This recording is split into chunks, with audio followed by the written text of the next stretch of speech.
I was chatting ahead of time with Florian, and I was like, hey, you know what would be awesome is if we could have it so that I could use a knob on my MIDI controller to help me build my sounds.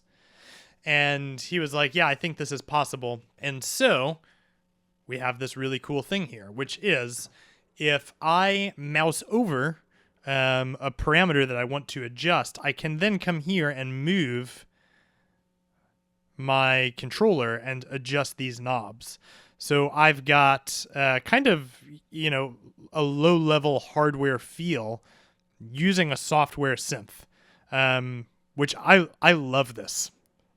This is so cool for me. And if you're doing a lot of tweaking inside of a synthesizer, this could be very compelling because you don't actually need to map all of these knobs if you're going to be tweaking a bunch of devices. When you're in building mode, you could use a preset like this so that you can adjust things.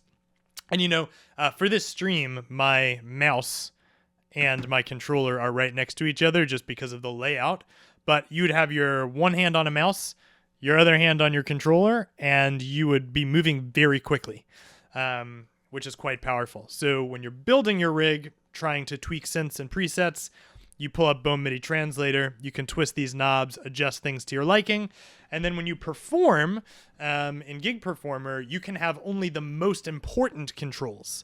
Because during live performance, you don't need access to all 32 knobs on your synthesizer. You probably just need one or two.